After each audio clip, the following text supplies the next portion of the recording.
invitación a Damián.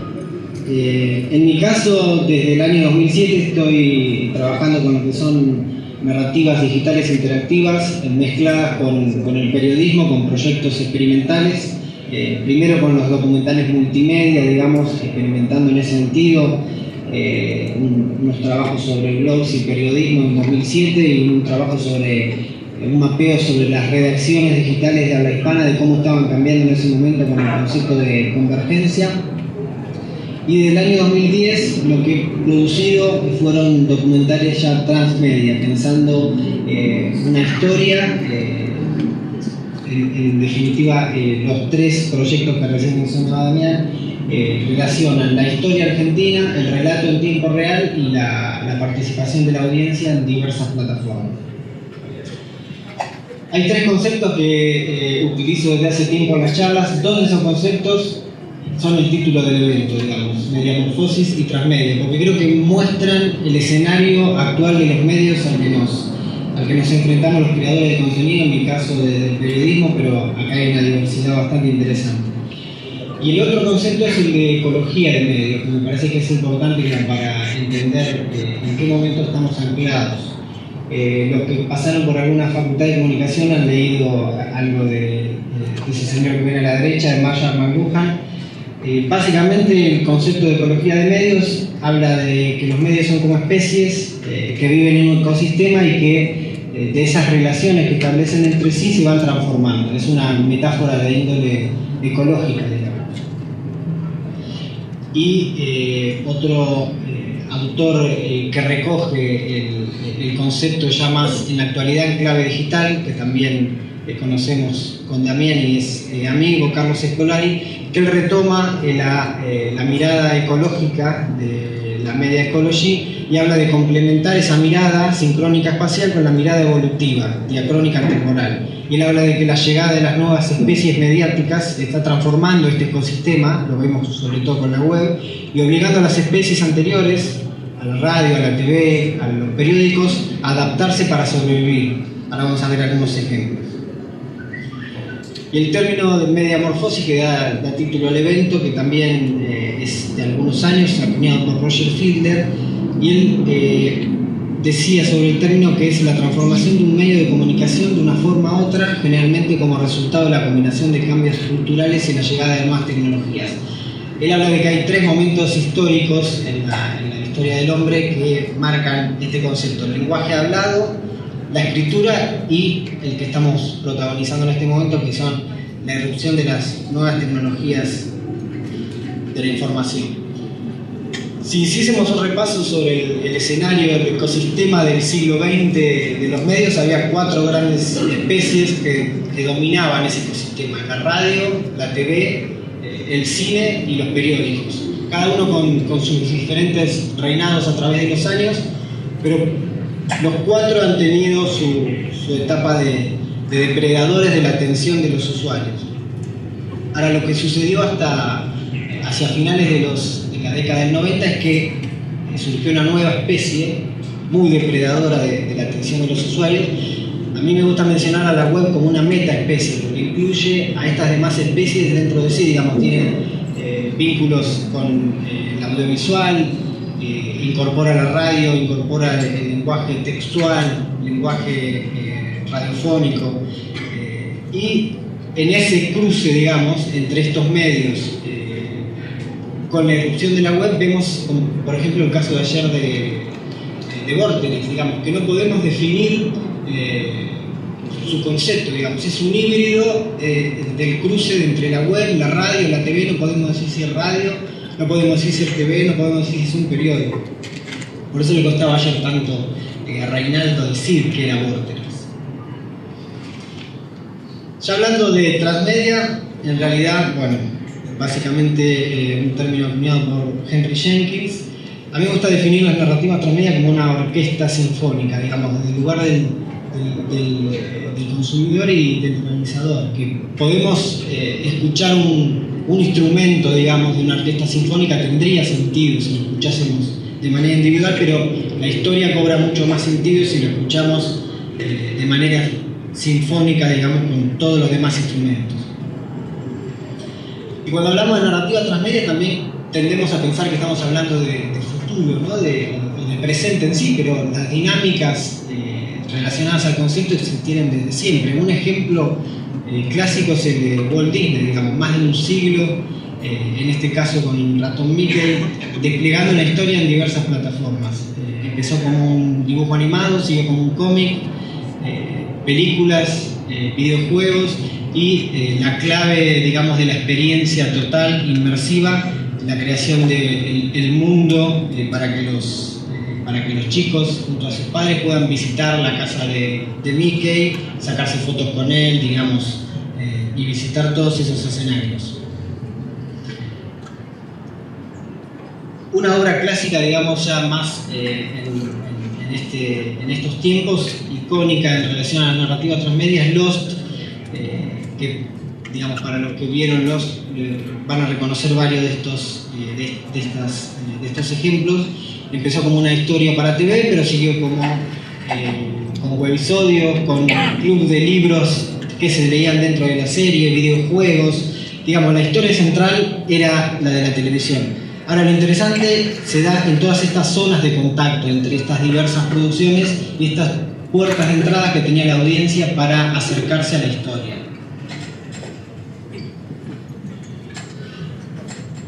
Y hay otro ejemplo que también retoma Henry Jenkins en su último libro, que él habla, en el libro Spreadable Media, habla sobre todo de que hoy los medios, en relación al contenido, porque eso estuvimos hablando ayer bastante, que es interesante, hace una relación etimológica de la palabra contenido, que lo que durante el siglo XX cobró valor por estar contenido, digamos, por estar encerrado en algún medio y cobrar por el acceso a ese conocimiento o a esa información o a ese valor, hoy cobra sentido en relación a la circulación que puede crear, digamos. El lema del libro es: si no se esparce está muerto, digamos. Hoy todo ese tipo de contenido cobra valor en cuanto se puede hacer circular y llegar a la audiencia. Un ejemplo básico de esto es periódicos sacando cuentas en Facebook o en Twitter, digamos. Cómo hacer para llegar a la audiencia, cómo llevarle el periódico a la puerta de su casa y no que la audiencia venga a nuestro sitio. En relación a esto cabe preguntarnos, lo que tuvimos en charlas durante esta última década de marketing digital y contenido digital, de blogs, de nuevos medios, escuchamos hasta el hartazgo de que el contenido era el rey. Hoy estamos viendo que ese reinado está también siendo compartido por el relato, digamos. Cabe preguntarnos si es la importancia del contenido o si también tiene mucha más importancia el relato de ese contenido.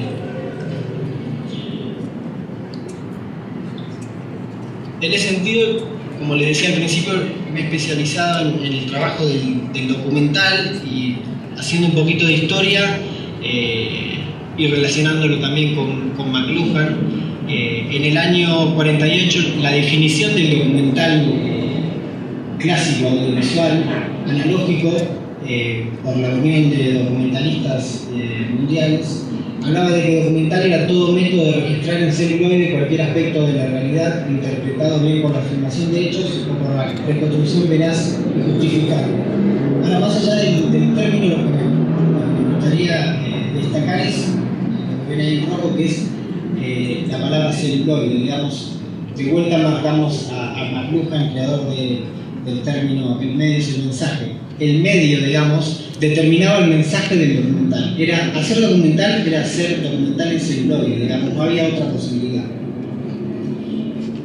Y otro punto histórico en relación a esto fueron los primeros trabajos de los hermanos Lumière con estas actualidades, digamos, estos pequeños fragmentos de la vida cotidiana, entre ellos el clásico La llegada del tren a la estación, que cuentan los libros que la gente se paraba de las pequeñas salas de teatro adaptadas con esta pantalla, pensando que el tren nos iba a pasar por arriba. Digamos, el código era tan nuevo que no entendían que, digamos, que nosotros hoy vemos una pantalla, ellos veían una ventana, veían un tren que nos iba a pasar por encima.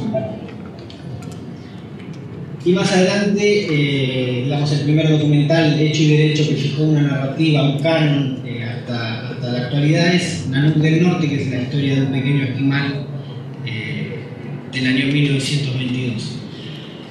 Ahora, lo que había hasta hace muy poco tiempo en esta estructura clásica de producción de un documental era que, digamos, a la cabeza había un director, había una narrativa, había una forma de contar, un guión audiovisual lineal que tenía que contar una historia en clave aristotélica, digamos, de principio a final, con un nudo, con un desenlace, pero que tenía que tener un principio y un final, y un espectador, que también ayer se lo mencionaba, entre comillas pasivo, digamos, que podía pensar, que podía reflexionar sobre la historia, pero no tenía muchas más herramientas para interactuar con la historia. Ahora lo que vamos a ver es qué pasa cuando mezclamos el género documental con las narrativas transmedia. Hay un periodista catalán que se llama Arnau Guifré Pastel, que pueden buscar su tesis sobre el documental interactivo, está en PDF en la web para ver. Es muy interesante el anclaje teórico que él hace sobre el concepto, y él habla de que en lugar de dejarse enseñar por el autor, premisa básica de los discursos lineales, en los medios tradicionales, en los interactivos, el autor coge un rol más bien asistencial y la relación con el espectador se traduce en un dejarse ayudar para descubrir.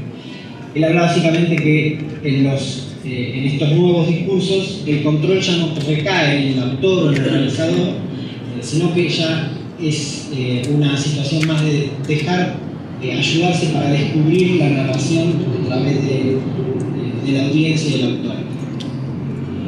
Y en ese sentido vemos cómo se reconfigura el esquema clásico y el director pasa a ser autor, el guión lineal pasa a ser una narrativa transmedia. A mí me gusta llamarla como una arquitectura.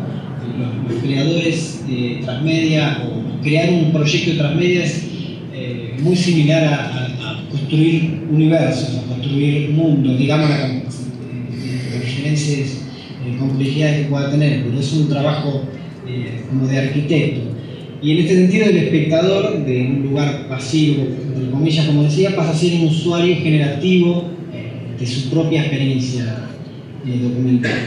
Y en este sentido cabe preguntarnos qué pasa cuando el espectador ya no es solo un espectador, sino que pasa a ser protagonista, creador de su propia experiencia documental. Traigo 3 ejemplos de los que he venido trabajando desde el año 2010. El primero es Proyecto Walsh. Ayer se lo mencionó a Rodolfo en la mesa de Reinaldo Santecase. Para los que no son argentinos, rápidamente y un poco tirado de los pelos, podríamos decir que es el Truman Capote argentino. En la década del 50 inauguró un género, el non-fiction, para relatar el fusilamiento clandestino de militantes peronistas en José Luis Suárez. La hipótesis del proyecto era, bueno, ¿por qué no hacemos un homenaje a la obra de Walsh pensando qué hubiese sucedido si Rodolfo hubiese tenido las herramientas digitales de publicación que tenemos hoy los periodistas, pero 50 años antes? Este es un pequeño tráiler del proyecto.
El proyecto se basó básicamente, como veían en el video, en una reconstrucción en tiempo real de la investigación que había realizado Walsh en el año 56-57. Digamos, la idea era, no soy muy allegado a la física cuántica, pero digamos que es la mejor manera de contar lo que se me ocurrió en ese momento. Conocen el término de agujeros de gusano o de viajes en el tiempo, esta idea de que el tiempo no es lineal, y que si se pudiese doblar el tiempo como una hoja, podríamos llegar de un espacio al otro, digamos, en el tiempo, en mucho menor años, digamos, en menor tiempo. Esta idea de tender un puente entre el pasado y el presente a través de un proyecto. La idea era contar en tiempo real toda la investigación que había hecho Rodolfo Walsh durante todo un año, pero en tiempo real y diversificado en diferentes plataformas. Una idea de sincronizar el relato del hecho narrado con el consumo de la audiencia, que esto era algo que no tenía, por ejemplo, la posibilidad de hacerlo en un documental audiovisual por este consumo asincrónico de esa historia. Entonces lo que fuimos viendo que pasamos de la obra como guión a la defragmentación de la obra en distintas plataformas. Entre ellas leer 2 y 3 veces de vuelta Operación Masacre, tomar todos los datos que nos podían servir para diferentes plataformas y, como vemos acá, el anclaje se realizó en un sitio web, pero después se hicieron mapas con todas las direcciones que figuraban en el libro, anotadas por Walsh. Ahí vemos un caso de José Luis Suárez, una cuenta de Twitter en la que se traspasaban las citas textuales del libro a Twitter al mismo día y a la misma hora que Walsh lo había relatado en su libro, pero 54 años más tarde, y ahí había un diálogo con la audiencia en clave más lúdica, porque empezaron a comprender en ese momento de que era un proyecto, digamos, en esta clave histórica. Entonces nadie le adelantaba nada, le preguntaban al Walsh de 56 cómo iba la investigación, si necesitaba ayuda. También se hizo un trabajo bastante fuerte de archivo con periódicos de la época. Se hicieron infografías interactivas y pasó algo también bastante impactante el 27 de octubre del 2011, que fue el día que se dieron las sentencias sobre los juicios de lesa humanidad de la Escuela de Mecánica de la Armada, entre los que figuraba el caso de Rodolfo Walsh. Yo estaba en casa, digamos, y me empezaron a llegar un montón de alertas de Twitter a mi teléfono, y lo que había sucedido era que un montón de usuarios que estaban siguiendo el juicio empezaban a dejarle mensajes a Walsh, a la cuenta de Twitter de Walsh, avisándole que se había hecho justicia, digamos, su juicio. Fue algo como muy impactante, porque habían tomado la cuenta sacada por el proyecto, aunque le estaban hablando a un Walsh de 20 años más tarde, estaban tomando esa cuenta como una especie de memoria colectiva para dejarle mensajes de justicia. El segundo proyecto, que fue en el año 2012, también en clave del relato en tiempo real, fue por los 30 años de la Guerra de Malvinas, y quisimos ahí profundizar algunas cosas que se habían iniciado con el proyecto Walsh, con un trailer de Malvinas.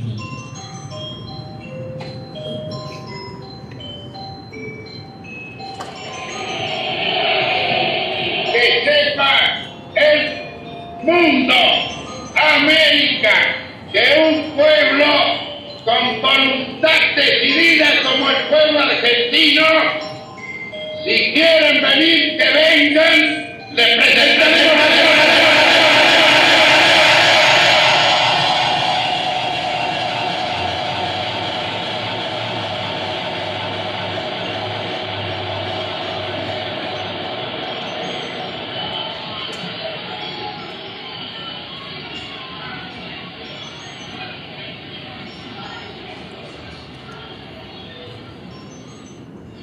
Como decía, el proyecto tuvo 3 ejes que tendieron a profundizar lo que se había iniciado con proyecto Walsh en 2010, que era la sincronización de vuelta entre el pasado y el presente, tener un tiempo entre el relato y el consumo, relatar el hecho histórico en tiempo real, la expansión narrativa mucha más profunda y la interactividad. Si bien Proyecto Walsh había tenido un grado de interactividad con la audiencia, gracias a Twitter sobre todo, porque la cuenta @RodolfoWalsh había tenido como mucho impacto, en realidad no había sido un proyecto que había estado basado en la interactividad. En Malvinas 30 tratamos con el equipo de trabajar más en ese sentido. Para esto sacamos dos cuentas en este caso. La primera era @Malvinas30, que contaba los datos duros, digamos, los números de la guerra.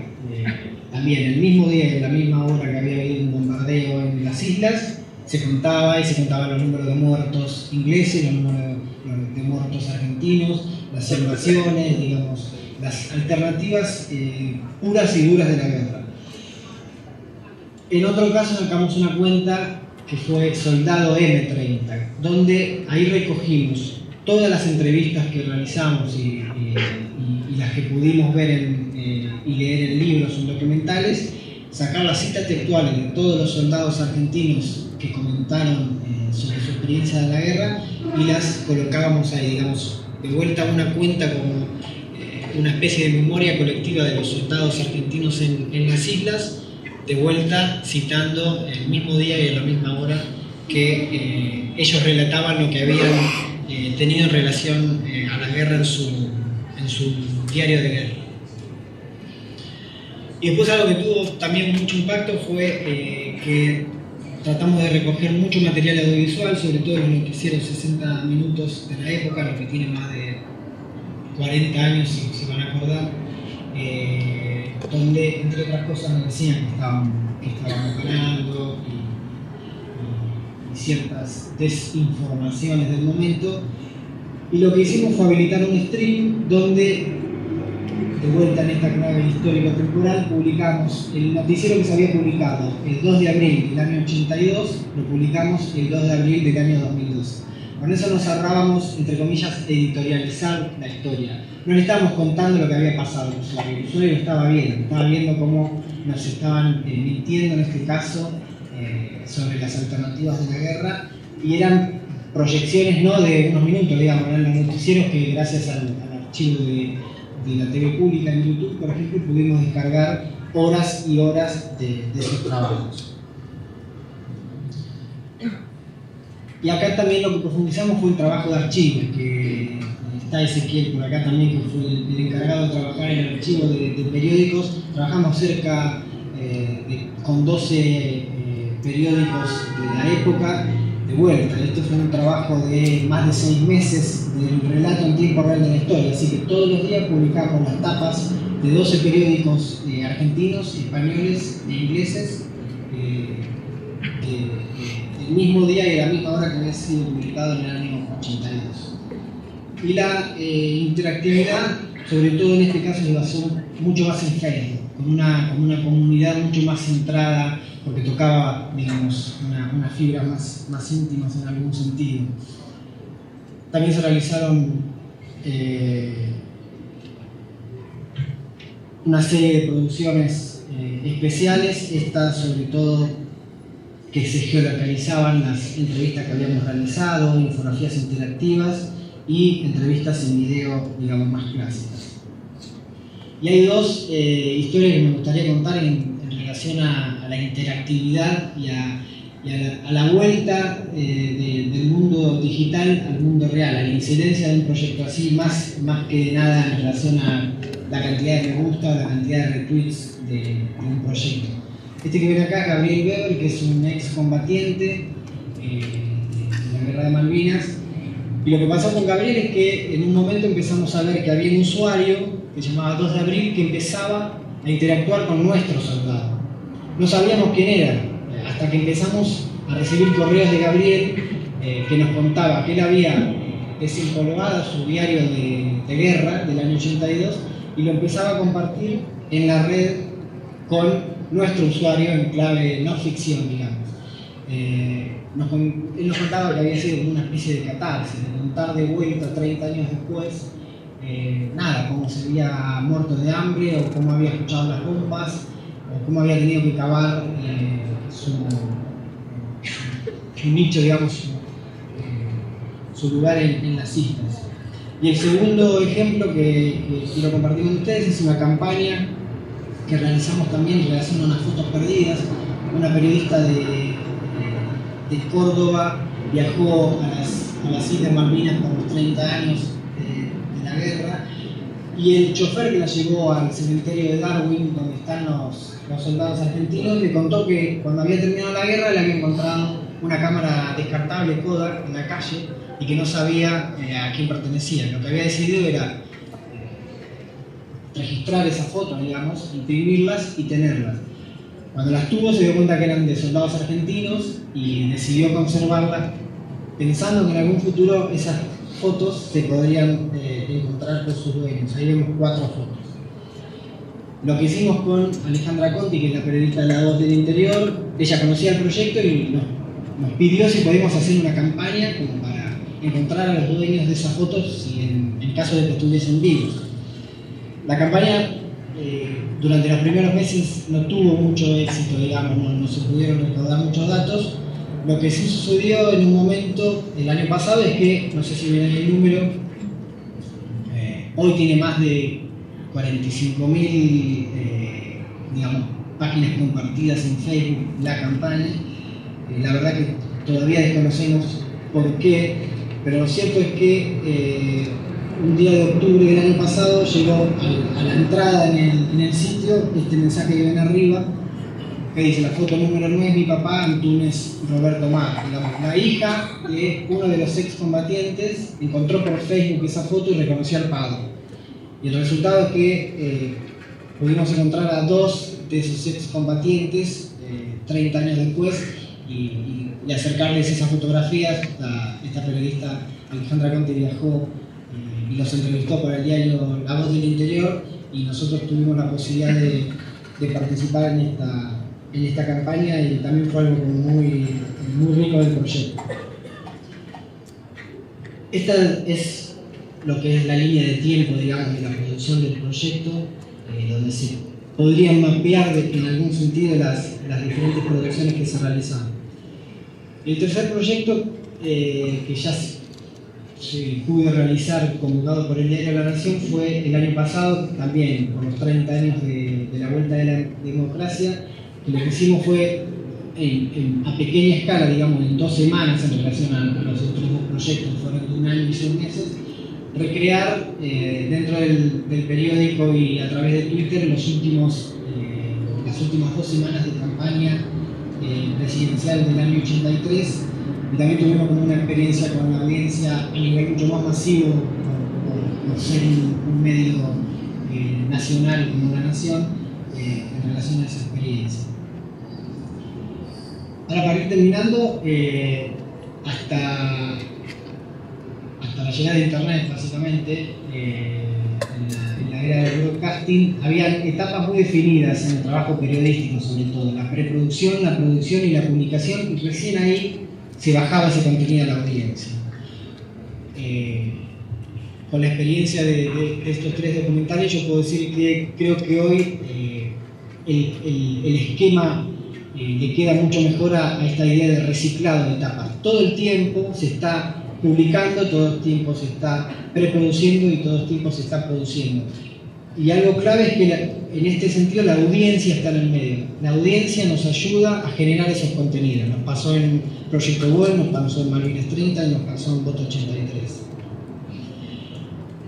Y yo desde el año 2010 he recogido estas diferentes experiencias que se han empezado a realizar, mezclando la historia con el tiempo real del mundo.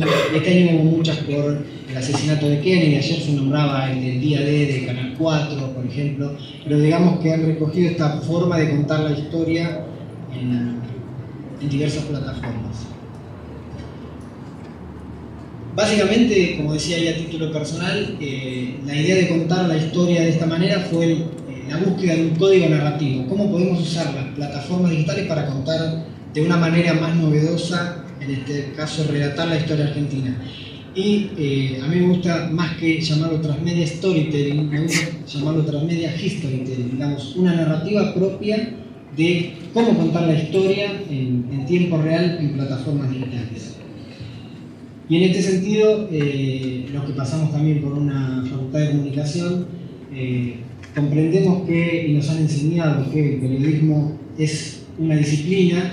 También nos han enseñado a concebir al periodismo como servicio y como producto, y después de realizar este tipo de proyectos, yo creo que también puede ser concebido como experiencia del periodismo, digamos, por este carácter intransferible. Todos los usuarios que visitaron durante un año el proyecto Walsh, o Malvinas 30, o Proyecto 83, tuvieron una experiencia diferente a ese contenido, una llegada diferente a ese contenido, captamos su atención de maneras diferentes. Eso me parece que es muy importante para entender también ante qué audiencia nos estamos enfrentando, entre comillas. Y para terminar, traje 6 desafíos que creo que tenemos que tener en cuenta no solo periodistas, sino creadores de contenido en general. Vamos a escuchar durante las 2 jornadas muchas veces la palabra tecnología. A mí me gusta decir que la imprenta fue una nueva tecnología, el cine fue una nueva tecnología, la radio y la TV también fueron una nueva tecnología, pero en todos los casos cada uno buscó su manera de narrar, su manera nueva de contar una historia adaptada a un nuevo medio. En segundo lugar, eso que ven ahí es, para los estudiantes de cine, seguramente lo conocerán, es el primer traveling de la historia. Se realizó de manera casual por Alexandre Promio, que era un asistente de cámara de los hermanos Lumière, y básicamente lo que hizo fue poner su cámara de video dentro de su cámara de cine, arriba de una góndola, y de casualidad empezó a grabar imágenes en movimiento, porque hasta ese momento el cine imitaba a la fotografía, y todas las filmaciones de la época, si recuerdan, la de la llegada del tren o la de la salida de los obreros de la fábrica de los hermanos Lumière, eran imágenes estáticas. En este sentido creo que estamos en una relación, en un proceso muy similar al que vivió el cine a principios del siglo. Digamos, estamos encontrando nuevas formas de contar historias, estamos tratando de encontrar códigos narrativos diferentes, y creo que en ese sentido tenemos que estar abiertos a encontrar, como en este caso de casualidad, una manera novedosa o un esquema novedoso de narrar una historia. También creo que es un momento, sobre todo para poner en valor que se está viendo archivos analógicos, tanto de periódicos o de instituciones o de empresas, digamos, archivos analógicos, reconvertir esos archivos en clave digital, en clave hipertextual, interactiva y multimedia. Tratamos de contar esas historias como lo vimos en el proyecto Walsh, en Malvinas 30 y en Voto 83, con un trabajo muy fuerte de archivo. 2 ejemplos de 2 periódicos que marcan tendencia: el New York Times y su relación con el National Film Board para realizar documentales como High Rise, y el The Guardian, que esta última semana anunció un nuevo puesto dentro de su esquema de la cabeza de documentales, digamos, alguien que se va a encargar de realizar documentales y de comprar documentales para el periódico y para que el periódico pueda emitir. Y en último lugar, una metáfora que creo que cabe para un montón de disciplinas, una charla TEDx, que se conocen, las charlas TEDx son bastante famosas, que nada tiene que ver con el periodismo, ni con el cine, ni con transmedia, digamos, es una charla de una bióloga que cuenta que hay un cangrejo en Estados Unidos. Es una charla sobre los relojes biológicos de los animales, de los seres humanos. Y ella cuenta que hicieron un experimento en Estados Unidos que fueron trasladar un cangrejo de la costa este de Estados Unidos a la costa oeste. ¿Para qué lo hicieron? Para ver cómo funcionaba el reloj biológico del cangrejo. Lo que se dieron cuenta era que el cangrejo, si bien estaba a miles de kilómetros de su hábitat natural, seguía bajando y subiendo a la playa cuando la marea bajaba y subía en su hábitat natural, digamos. Creo que en este sentido, muchas de las disciplinas en las que trabajamos, muchos de los que estamos acá, está pasando algo similar. Seguimos repitiendo esquemas y repitiendo formas de trabajar de siglos, en algunos casos atrás. Seguimos los periodistas titulando con la mirada bien invertida, como cuando teníamos miedo de que el telégrafo, de que las líneas telegráficas se cayeran, entonces lo más importante iba en el título y en el primer párrafo. Cuando tenemos un montón de herramientas, un montón de sistemas de producción nuevos como para experimentar. Que hoy es si tuviese que dejar una idea, creo que es animarse a hacer cosas nuevas y tratar de vencer ese jet lag disciplinario que tenemos de nuestras profesiones. Y en ese sentido, esta es una cita que me encanta, de Einstein, que habla de que si animarnos a hacer, como decía, cosas nuevas, hacer siempre lo mismo y empezar resultados diferentes, catalogado como yo creo que ya está. Gracias.